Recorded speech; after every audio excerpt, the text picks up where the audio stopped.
than half right now who have joined in. So I think we can probably get started. Okay. Um, yeah. All right. Well, thank you all so much for joining us. Big thank you to David Singer, who is our speaker for our first SPF series. So, welcome.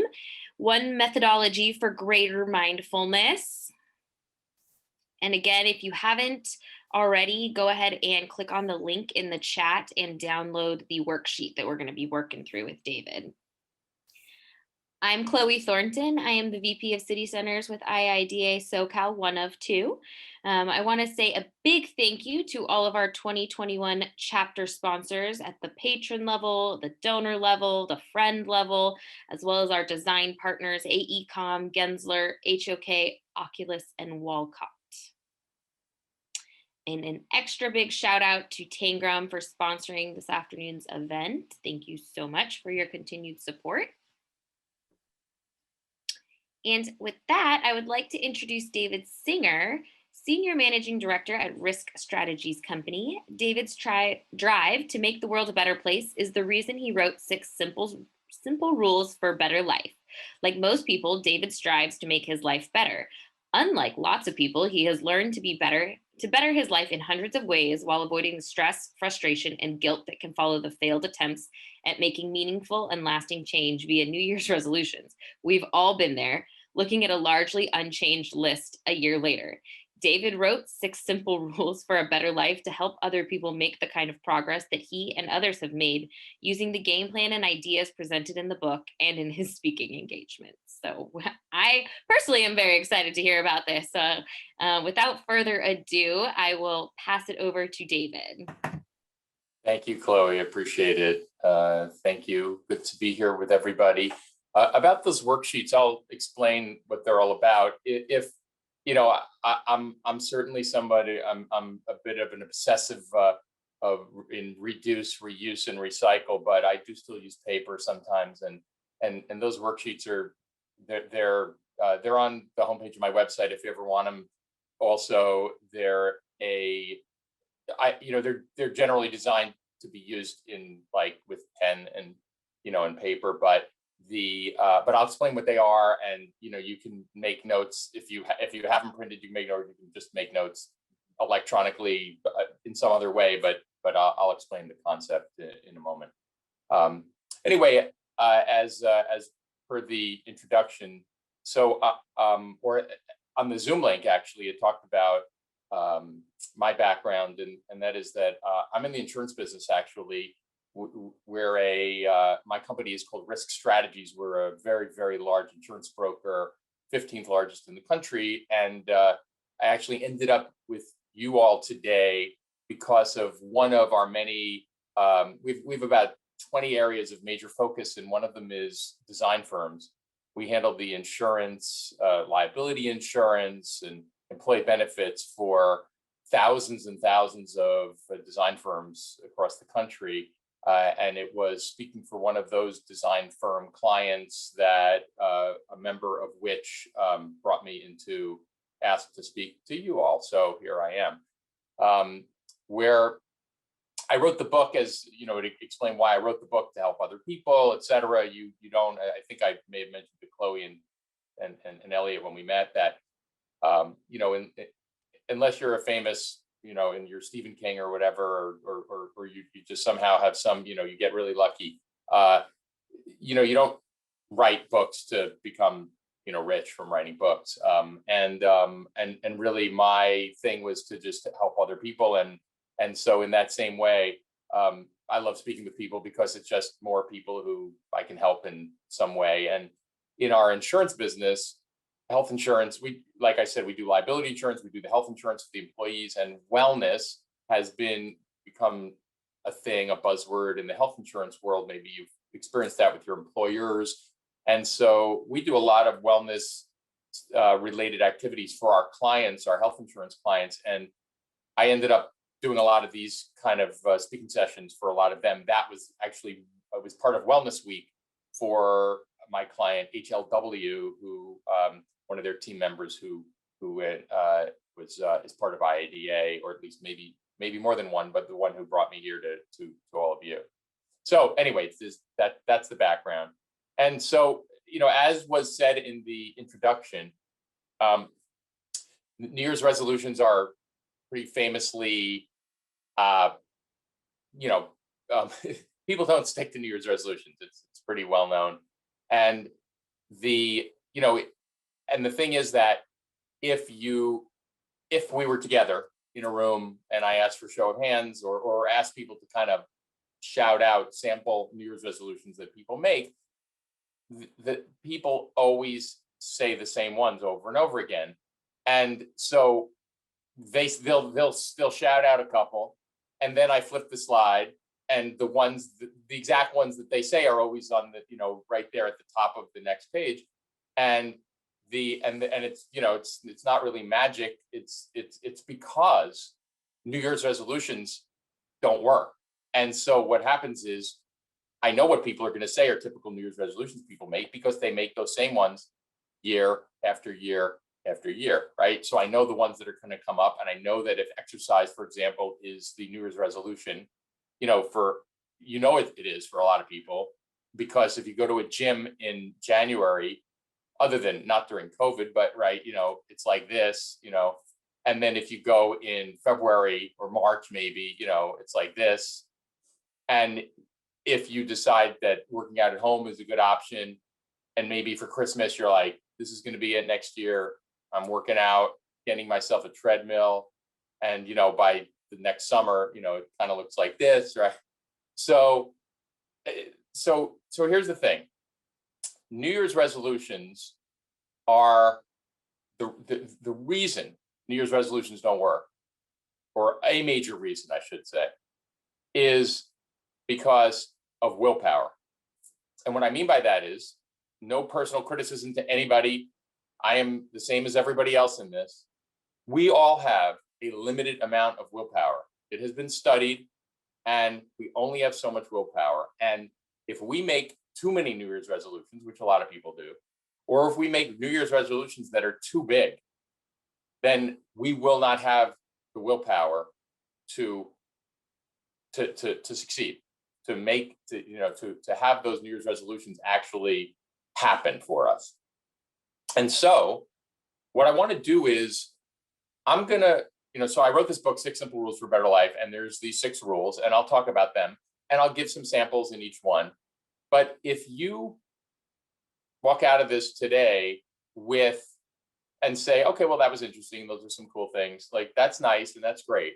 But I am hoping that if you walk out of here with some ideas of things that you'd like to do, changes that you'd like to make in your life, whether it's things that I say or things that you think of just within, the realm of everything we talk about, I'd like you actually to be able to make those changes, and to make changes that stick, and have them not be like New Year's resolution. And so what I want to start with, and this is, goes back to, I'm not sure who named the session, and I actually changed the name slightly, because I just felt like the method of mindfulness just felt a little too too grandiose for me to claim, ownership of. But one method of being more mindful is to say, think about things in your life. Be aware, like, I would like to make these changes, and be aware that you've been striking out, and that there's a reason for that, and be aware that there is a way to make changes that stick.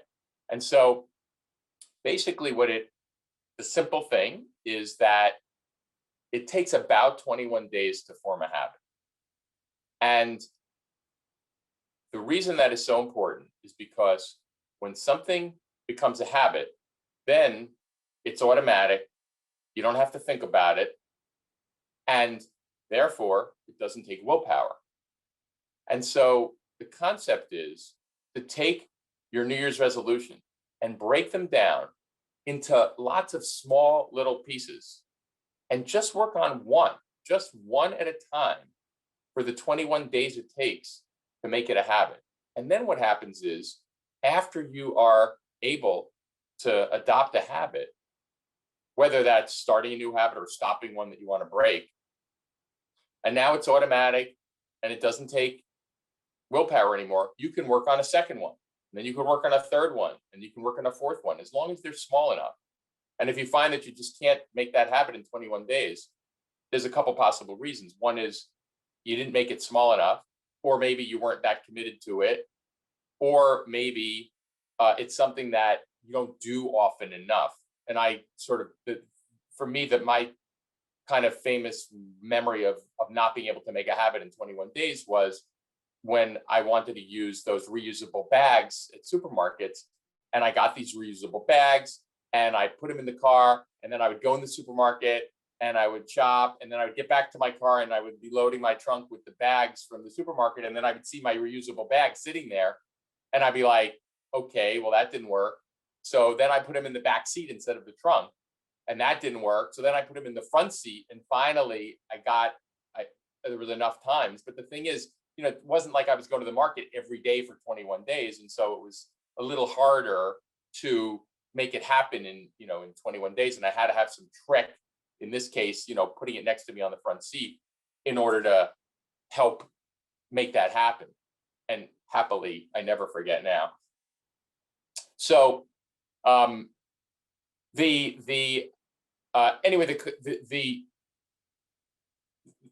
just want to say again, the power, before I go on to some of these examples, I want to talk about the power of habits.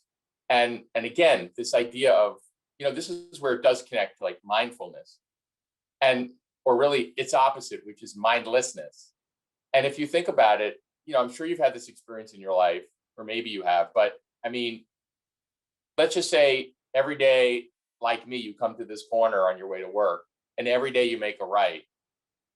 And then like it's a Saturday and you start going to the right, and then you're like, oh wait, I'm not going to work, I'm going to the left, and it's just these habits. We have so many habits that we don't think of. It's like the mindlessness, or mindlessness of like eating a whole bag of chips in front of the TV because you're not like thinking about what you're doing, you're just eating. So those are some of the habits when you can make new habits, when you realize that you've been mindless and that you can be more mindful. And I just do a little math with me, right? So there's 52 weeks in a year, which means there's 52, I like to think of a longer period of time. There's 52 3-week periods or 21-day periods in 3 years. So if you do one little change, just the littlest change that you can think of every 21 days, in 3 years, you could make 52 small changes. And that adds up to the big changes that, that really we want to make, and that when we try to make them all at once, as part of New Year's resolutions, we tend to fail with. So that's this concept and how it can really add up and become, very powerful. So just this, I always have this slide in here just as a reminder for those worksheets, and just so I can tell you what they are. So one of them is got a top and a bottom half. And basically it's the top half is just a place, when I'm doing a live session and I give people in person, I mean, this is live, but in person, where I hand out the physical paper to people in the room. And I say, look, on the top half, that's a place where you can make notes of ideas, whether it's something I say, or you're just think of something, that relates or doesn't relate to something I say, but just some maybe change you want to make, some new habit you want to take on or break or what have you. That's what the top half is for. But the bottom half of that sheet is really important too, because if you just have a long list of, remember, you could end up with a very long list, because I said break them down into really little pieces. And if you break them down into really little pieces, you might end up with a very long list of new habits you want to have.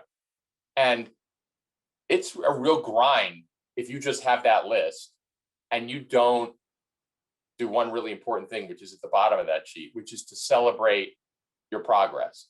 And so celebrate your progress every time you adopt a new habit, however you want to celebrate. But at a minimum, I get a lot of joy out of crossing stuff out. So to me, crossing it out of the top and writing it on the bottom as like, okay, I accomplished this. And then the other thing, which I'll talk about in a couple minutes, is I'm a big believer in what's called proactive positivity, which is that, we're all really good at we don't have to work hard at negative thoughts. I mean, those like pop into our heads automatically. Like in the middle of the night, if you're having trouble falling back asleep, it's usually, I mean, maybe if you're a little kid, it's because you're going to Disneyland the next day or something. But when you're a grown up, if you have trouble sleeping in the middle of the night, it's often because you're thinking of something that's not so positive, some problem you're working on, you're struggling with. And so negative thoughts we don't need help with, but being positive, there's a lot of positivity exercises that I like to call proactive positivity. And one of them, I'll talk about a couple more, but one of them is writing down your accomplishments and celebrating your progress. And instead of looking at like, wow, I'm here, but boy, I still have so far to go. It's like, hey, I'm here, but look where I was and look how much progress I've made. That's a really positive experience. And jotting those things down and having that list and looking at that list occasionally and saying, oh, look at the good progress I've made. The other worksheet is, again, for someone, if you're the kind of person who, if it's helpful, during those 21 days that you're working on one particular thing, just a place with 21 days where you can like make notes to yourself and check off each day as you go and make little notes of your experience as you're going along, in the event that's helpful. So these are the 6 simple rules, which if you are someone who likes to write things down, they're on the bottom of those worksheets. So you'll see them there. And if you have those worksheets in front of you, you don't have to write them all down. But you'll also see that I'm going to have at least one slide on each one. And so if not more than one, that you'll see the names coming up again.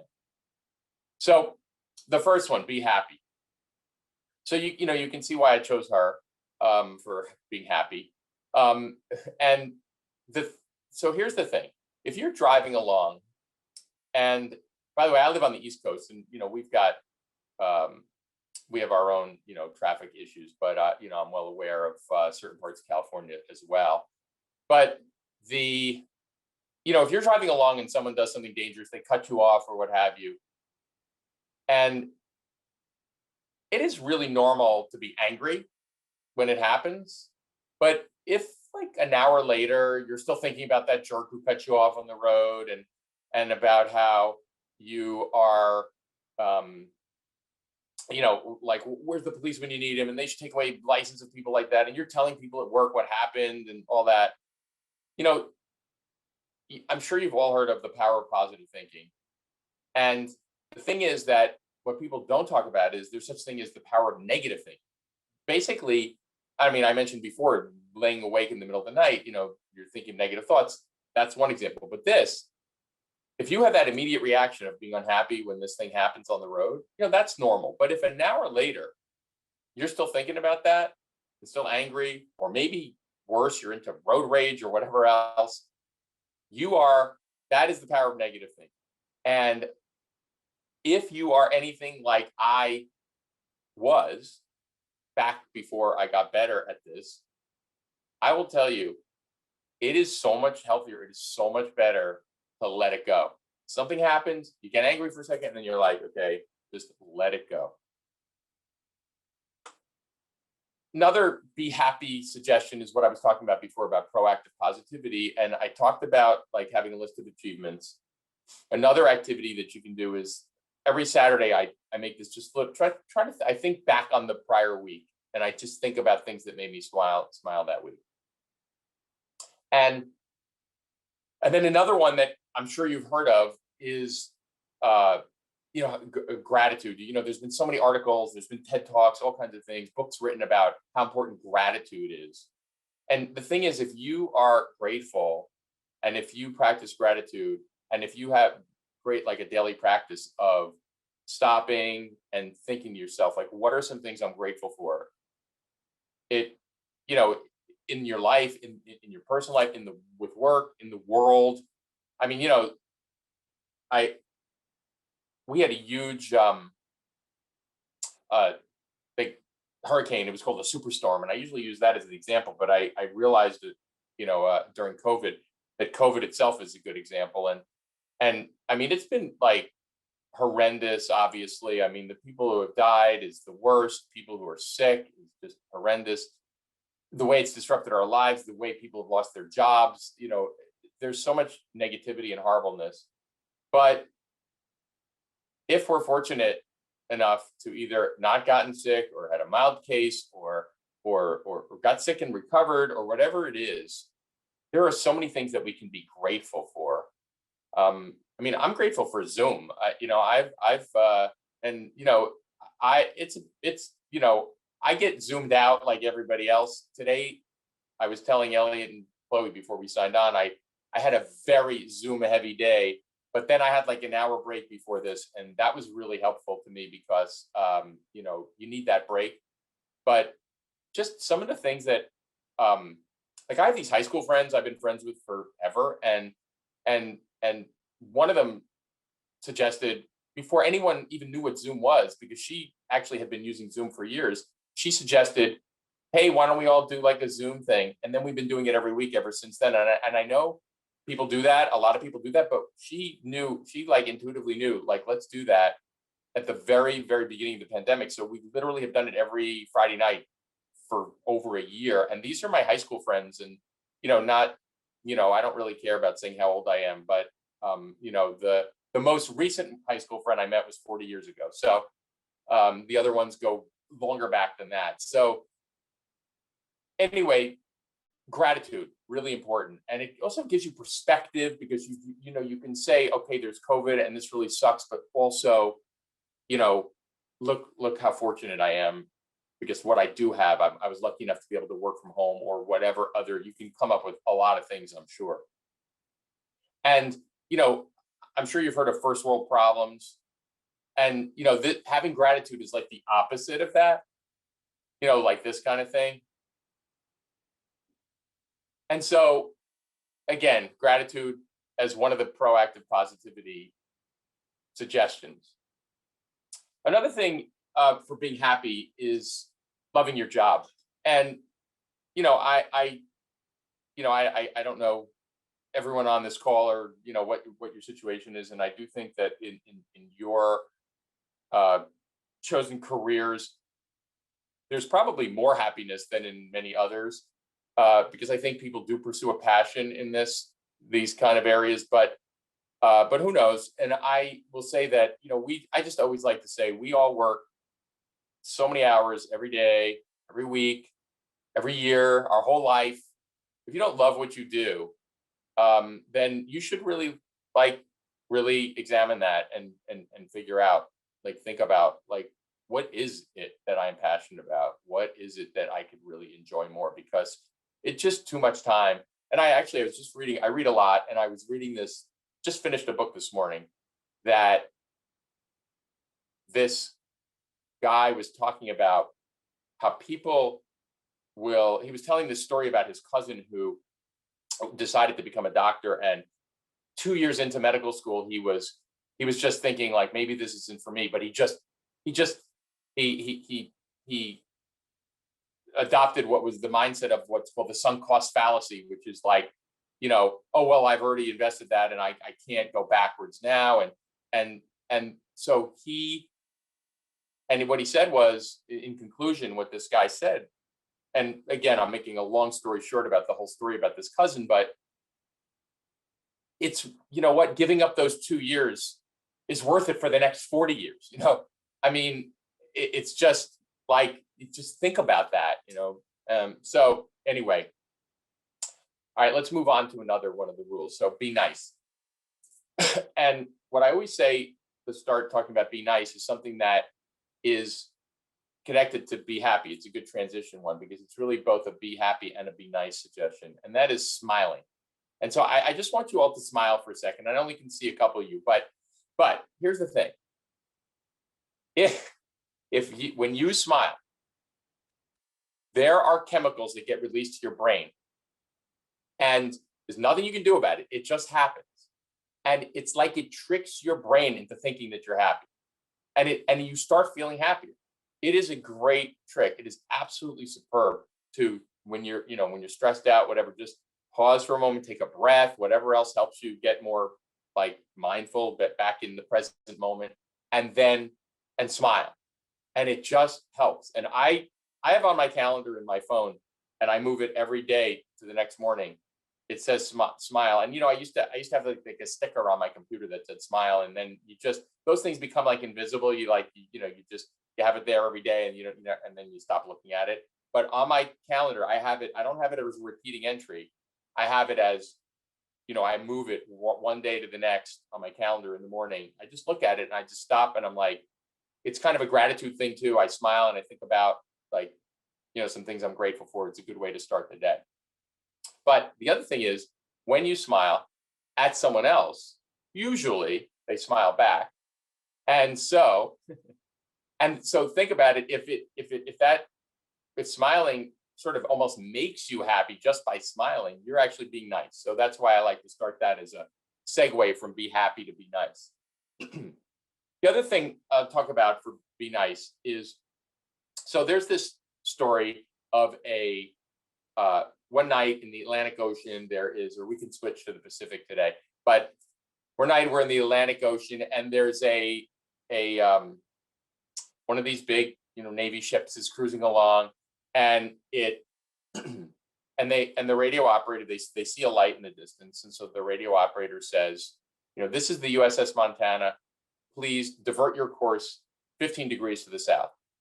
So they get a message back that, no, you divert your course 15 degrees to the north. So the radio operator's like, this never happened. So calls the captain, and the captain gets on the radio and says, this is the captain of the USS Montana, please divert your course 15 degrees to the south. Gets back a message, no, you divert your course 15 degrees to the north. So the captain is like beside himself, and he gets on and he says, this is the captain of the USS Montana. We're the third largest vessel in the US fleet. If you don't immediately divert your course to the south, we will take whatever measures are necessary to ensure the safety of our ship. And so that he waits, and then he gets a message back, and it says, well, that's up to you, Captain. We're a lighthouse. So here's the thing. Did you ever make an assumption about something that, turned out to be wrong? Did you ever,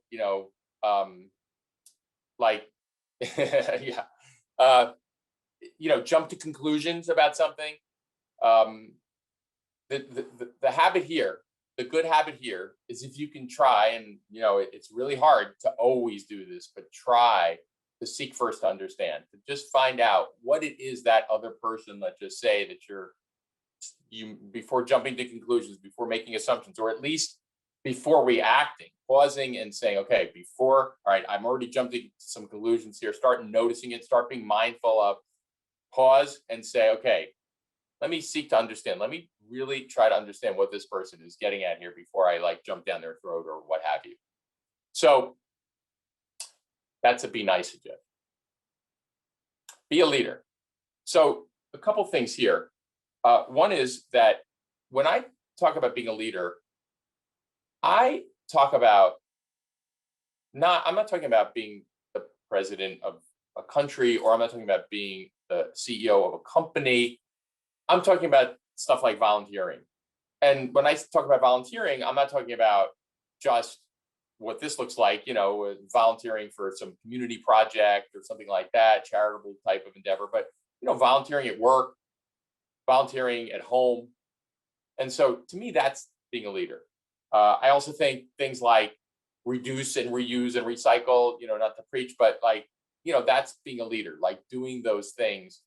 Even if you're wondering, is it really, really doing any good? Just me, voting, right? It's like, just my one vote count, to me, doing those things, civic responsibility, that kind of thing. Another be a leader thing, and here's another story. So, and this story apparently is, some version of it goes way, way, way back, maybe even to the Bible. And I'm not that's not my thing per se, but here's the concept. And that is, so there's this story about this woman, and she goes to her priest and she says, Father, I've been gossiping about my neighbors. Is that a sin? And he said, yeah, that's a sin. And what I want you to do is, I want you to go home, and I want you to take a pillow and cut it open and shake it out and then come back and see me. So she goes, she does that, she comes back, and she says, I did what you said. And he goes, okay, now what I want you to do is go back and collect up all the feathers and then come back and see me again. And she's like, it's impossible. I mean, the feathers, the wind took them everywhere. There's no way to get them back. And he said, well, now you understand the problem with gossip. And this story, as I said, it goes way back. And the reason I mentioned it goes way back is because whoever made up this story, whoever, or maybe it was true, it was way before the internet. And just think about now how hard it is to take back, right? To get back something you put out there on the internet. I mean, like pretty close to impossible, right? Once it's out there and someone screenshots it or whatever, you know, it is out of your hands, unfortunately. But so, I think it's being a leader to, be careful with your words, to be respectful of other people, and gossip specifically, like in this story.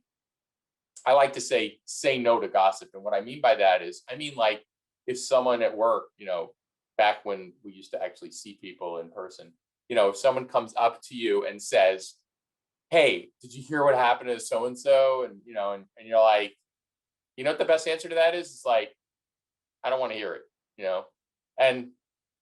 and the thing is, and I know it's hard, human nature, curiosity or whatever. And this one time I gave a speech, and this woman afterwards, she came up to me and she told me this story, which was great. And she said that a friend of hers was going through divorce, and a third friend knew that this divorcing friend had been confiding in this person about what was going on, and maybe for advice or just a shoulder to lean on, whatever it was. And this third friend said, so what's going on with the two of them? And she said, well, I'm not going to talk about that.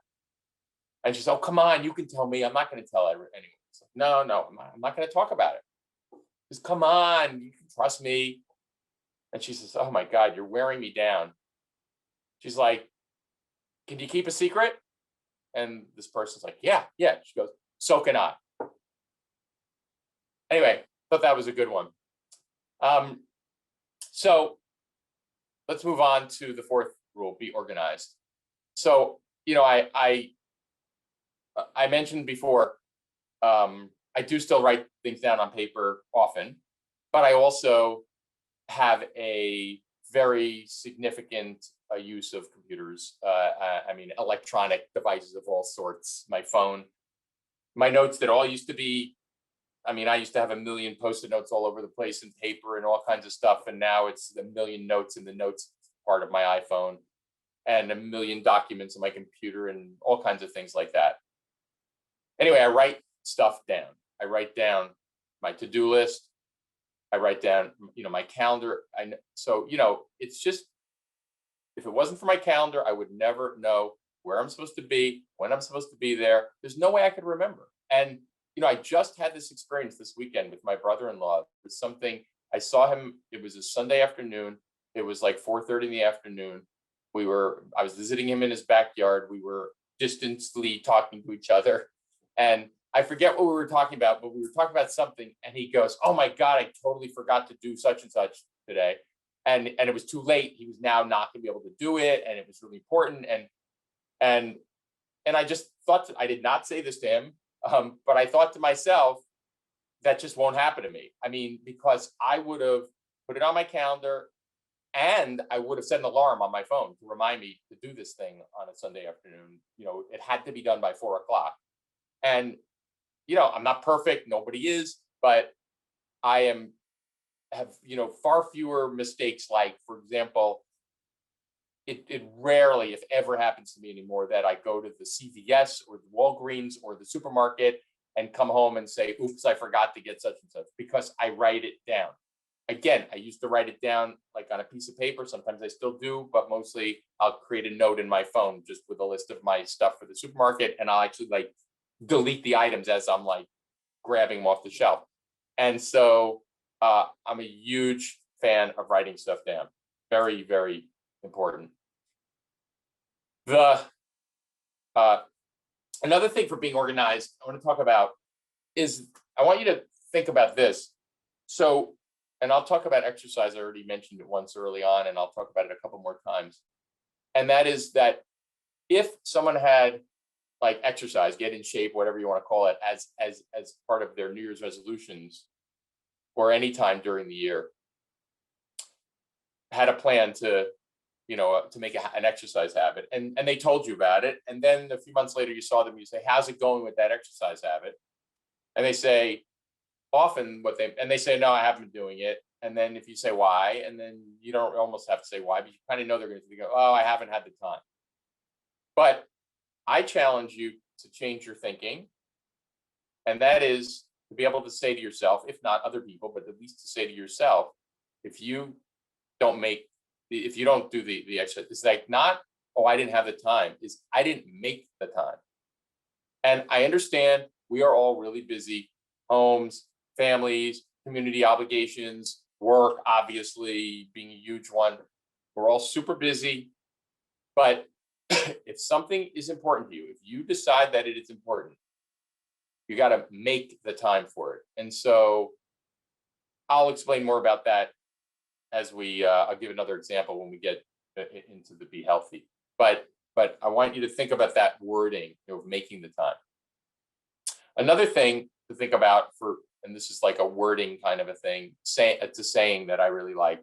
So I heard this guy speak like 25 years ago or something, and it always stuck with me, and I've used it, and I think it's great. So it's about procrastination. So bear with me for a second. And when I say that, if you had to eat 3 live frogs, and one of them was like really big and the other ones were smaller, so it's disgusting. The whole thing's disgusting. But if you ate like a small one first, there is no way you could eat the big one.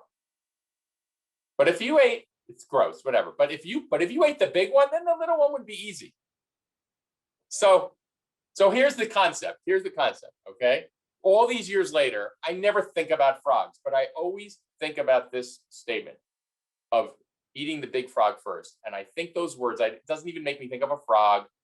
I think eat the big frog first. And the concept is, when I look at that to-do list that I told you that I write down, that I have every day a to-do list, and I look at it, most days, it seems like there's at least one thing on that list that I'm like, oh, I don't want to do this. I don't want to call that guy. It's so annoying. It's so whatever, whatever it is, this guy's going to give me a hard time. Whatever it is, there's always seems to be something that's the big frog on the list. And I will tell you, people often say, oh, we'll do the easy stuff first, get it out of the way. I say the opposite. You eat the big frog first. You pick up the phone, you make that difficult phone call, you do it, it's over. All the other things on the list they're all little frogs. It's all so easy. Your day is so much easier after that. And my mother-in-law, who lived to 95, she never procrastinated, ever, about anything, nothing, zero. And I spoke to her once about it, not about frogs. Eating frogs was not her secret to getting to 95, but maybe she had less stress in her life because she didn't procrastinate. And this is what I mean. I asked her, how do you do it? Like, why do you do it? How do you do it? I've never met anyone like you, never, ever procrastinate. And she said, because it just makes life doubly hard, because you stress out all day about the thing, and then you still have to do the thing. So that's lessons from a wise person who lived a long time. Okay, be a lifelong learner. I am definitely a lifelong learner. I love to read. I just told you I finished reading a book this morning. I'm always reading a book, at least one. And I love reading fiction, nonfiction. This was a nonfiction book. But the thing is, you can't stop learning, meaning it's a mistake to stop learning. You get to a point in your career, you may think you're at the pinnacle of your career or the pinnacle of your life or whatever. But if you stop learning, it's a mistake. And there are so many ways to learn and so many things you can learn. I'm not someone who took up guitar during the pandemic or anything like that. But I did get better at the New York Times crossword puzzle. And the, that's supposedly good for your brain health. And that's like really important to me. There's some Alzheimer's history in my family. And I'm like, my plan is that I didn't get the genes, but also I'm also gonna, I exercise and I eat well, and I do the crossword puzzle. So, but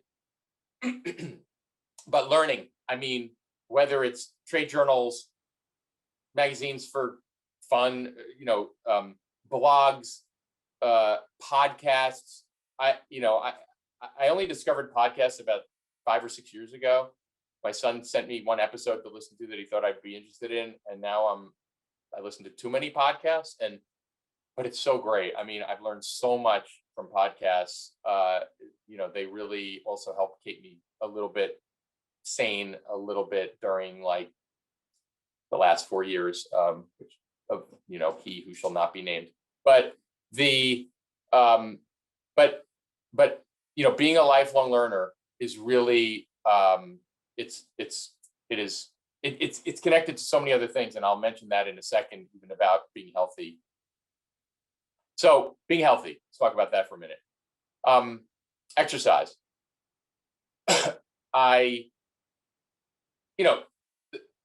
There's a whole bunch of things relating to being healthy, but eating well and exercise are really the two major things, right? There's a lot of things, but eating well and exercise. And exercise, there are, if somebody says, oh, you should exercise for, 30 minutes a day minimum, but you don't exercise at all right now, and you decide, all right, I'm going to start exercising 30 minutes every day, starting today. There's not a lot of people who could probably stick to that. Like just the next day, they're like 30 minutes a day, boom, I'm doing it every day. And so I try to use this as an example to illustrate this, like an extreme version of the concept of breaking things down into small pieces. And that is the idea that if someone said they want to get into an exercise habit, and I said to them, okay, this is what I want you to do. For the next 21 days, I want you to exercise for 1 minute a day. That's it. Now, again, this would be extreme, and this would be only like somebody who like has tried many times exercise habit and failed always. But I'd be, okay, try this then. 1 minute a day for 21 days. Do you think they could turn that into a habit of 1 minute a day of exercise? I think so. And then let's just say for the next 21 days, we made it 2 minutes a day. And then for the next 21 days, we made it 3 minutes a day. Well, remember the math from before that you can do 52 new habits in 3 years. Well, at the end of 3 years, you'd be up to 52 minutes a day of exercise if you wanted to. Or if you stopped at 30, And the thing is that that actually is doable. I am not necessarily recommending that. I think that's extreme, like small amount of, but it illustrates the point, and it would work. There's no doubt it would work. There was a thing I did years ago, before any of this, before I had any idea about any of this stuff. I had this book where you learned how to do this certain workout, and it was a thing where it was gradually, you do a certain number of whatevers, and it was gradually, and over a 30-day period, it was unbelievable how much more I could do than I could do in the beginning, because that's just like, you do that tiny little bit in the beginning, and it was doable, and it just kept adding up. Similar. So I mentioned before about making the time to exercise, and so for me, it's all about getting up early, and it's not just for exercise, but it's for all kinds of things. I really think I have accomplished a lot more in my life by getting up early, and I know there are people who stay up late and sleep late or whatever, but for me, getting up early has been the key. And it's not so much the getting up early, it's not so much what time of day it is. It's all about making the time.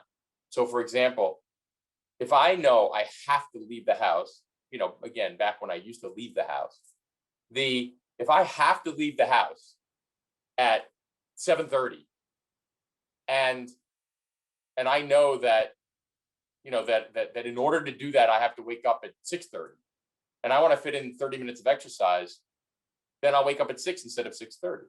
And it's just about, that's how I make the time, is like by just going backwards on my clock to work back to when I have to wake up to do what I want to do, make the time to do before getting out of the house. That's how I got into the habit of the morning exercise. And again, I feel also at the end of the day, it's just too many things are like, there's just too much going on, there's too many chances to say, oh, no, something came up. Not a lot comes up for that. If you wake up a half hour early, there's not a lot that comes up, especially if you don't look at your work emails or anything at 6 a.m, when you do that extra half hour. So, and that, by the way, that was a habit I got into also, I turn off my work emails at a certain time of night, and I don't turn them back on until I'm done doing, exercise, shower, dress, eat breakfast. Then I turn on my work emails. And I got really religious about that during the pandemic, because it was just, everything was all in the same space. So it was just, we've all heard about that issue that we all have. Anyway, if you have trouble like waking up in the morning because of the snooze button or whatever, if you're a snooze button person, then that's what this is all about. Is you might want to get the money shredding alarm clock. See, you put money in here, right? And then if you push the snooze button, then it shreds dollars. So I just wanted to share that. All right, let's talk about eating well. So eating well is can be really hard for a couple of reasons. One is that there are all these rules and they keep changing. I mean, there's a million rules about eating and they keep changing. I know that when I was a kid, we used to eat eggs. And then my mother one day said, and this is, by the way, how I became a healthy eater, I'm sure, is because my mother was a really good example for me. And she used to get us to change our eating habits by, fiat, and she one day said, oh, no, egg yolks, they're not good for you, cholesterol, whatever. We really got to just eat the egg whites and throw out the yolks. And then at some point, eggs were back. And then at some point they were bad again, and then they were back, and so they change. Now, I mentioned that specific example or the concept and why it's hard, because I mentioned before that I was going to get back to being a lifelong learner and how that actually, there's so many things that it relates to. But being a lifelong learner is part of how I work on being healthy, because those rules that keep changing, I keep up with by reading, whether it's blogs or articles or books or whatever about health, articles in the paper about health. Anyway, so that's one reason, is that there's tons of rules and it keeps changing.